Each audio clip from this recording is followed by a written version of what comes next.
In 1571, the Yucatan public became sick to the plague. One man tracked down a plant and, alongside others, drank it. The substance turned individuals blue and made them unequipped for taking in air. They immediately moved to the sea and made a progress in the profound water. Talokan, one of the ones who ingested the plant, had a child named Kayakalkan. The child grew up to become leader of Talokan. At the point when Fen kicked the bucket, she requested to be covered on the land. Kayakalkan drove a few gatekeepers up to the land where he saw a civilization. They went after the human progress to account for his mom's internment. One of the locals referred to him as Namor, signifying the kid without affection. Shuri works in her lab, making a good attempt to make a counterfeit heart-molded spice to use for her sibling and Wakhanda's top dog, T'Challa, who is passing on from a disease. Ramonda gradually strolls into the lab, reporting the ruler's passing. After a year, Wakhanda is experiencing difficulty with different countries needing their vibranium. The Dora Milaje find French military men attempting to take from their station. Afterward, Ramonda converses with the unified countries and uncovers the French's endeavor to take. She reminds the nations that despite the fact that the Dark Jaguar is gone, they will in any case battle. At a mining station, Americans mine in the sea, utilizing a vibranium locator that was made by a MIT understudy, Riri Williams. They utilize this to find vibranium in the sea. Out of nowhere they go under assault by Talakanials who don't need them taking their vibranium. The final helicopter of survivors is struck somewhere near Namor. In Wakhanda, Ramonda and Shuri go to the water and grieve the years since T'Challa's passing. They consume their burial service pieces of clothing to imply the finish of the grieving time frame, regardless of Shuri not being totally prepared for this. Namor then shows up, overcoming the boundary by going under the water. He uncovers to them the presence of Talokan and believes that their assistance should prevent outsiders from taking vibranium. He likewise makes sense of that Wakhanda isn't the main spot that has vibranium. Talokan has it as well. Ramonda reprimands him, stressed of his presence. He lets them know he will kill the researcher who created the machine and that they can help him, however they can't impede him. Shuri and Okoye go to meet Everett Ross, who gives them the name and area of the youthful researcher, in spite of potentially offering private data. Okoye and Shuri then go to Cambridge, Massachusetts to track down Williams. They follow her to her carport where she uncovers that she is dealing with an Iron Man-type covering. Be that as it may, they are trailed by the FBI. The three move away, Okoye in a vehicle, Shuri in a bike, and Williams in her protection. Abruptly, they are met by Talakanials, Achuma and Namara. A short encounter closes in Shuri and Williams getting caught. Ross shows up at the scene the following day, and meets with his ex, Valentina Allegra de Fontaine.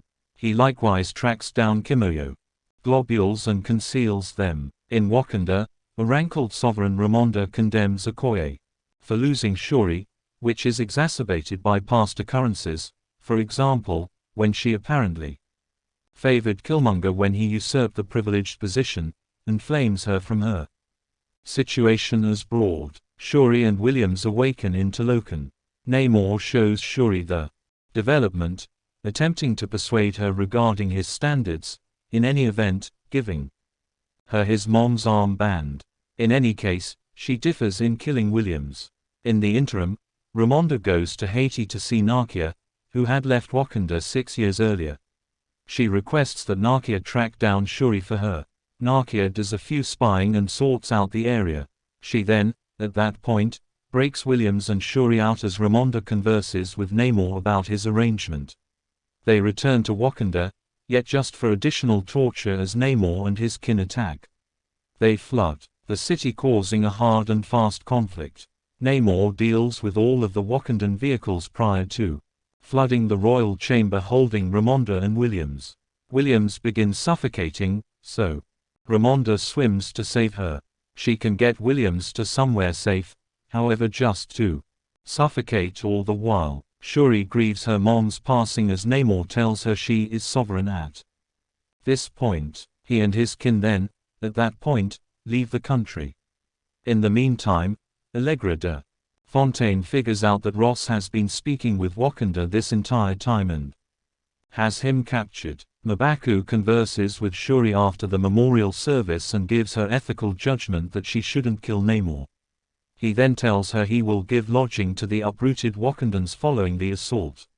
Shuri then utilizes Namor's mom's wristband to make the counterfeit heart-formed spice which at long last works. She goes to the astral plane in the wake of taking it and is welcomed by Eric Killmonger, who claims they are something very similar. They contend a peace before Shuri claims she will kill Namor out of retribution. Shuri awakens and makes herself a suit. She then drops into a gathering among M'Baku and the elderly folks as the Dark Puma. In readiness of the fight, Shuri and Williams understand that they could debilitate Namor by warming his body up to where it can't get oxygen. They then, at that point, make a second Ironheart defensive layer. Shuri gives Okoye a new covering, acting similar as Iron Man's 2, called the 12 PM Holy Messengers. Okoye initiates Aneka to be separated of her two-lady group. In the sea, they utilize a vessel to draw the Talakarnils into a snare. The fight begins as Namor appears to acquire the upper hand. In any case, Dark Jaguar traps him in a Regal Claw warrior as they remove off from the fight. In the interim, the Dora Milaje battle the Talakarnils on the vessel while the Jabari clan, Nakia, and the others fight the ones on top. Ironheart and the 12 PM Holy Messengers deal with the airborne Talakarnils. Dark Jaguar warms up the Regal Claw contender, debilitating Namor, however he starts to break out with his lance.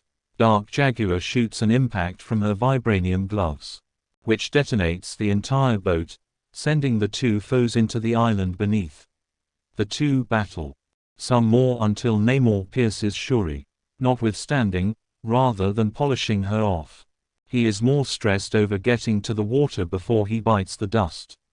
The harmed Dark Puma breaks free and gets before the limping Namor. She then, at that point, hollers Wakanda until the end of time, as she reinforces up, sending an impact from the detonating claw contender into Namor. He is set burning as he falls. She remains over him to polish him off, however recalls her sibling, T'Challa. With these recollections of the man he was, she chooses to save Namor's life the same length as he gets back to Talokan. Namor has appreciation for the Dark Puma and joins her as they return to the battle scene and advise everybody to quit battling.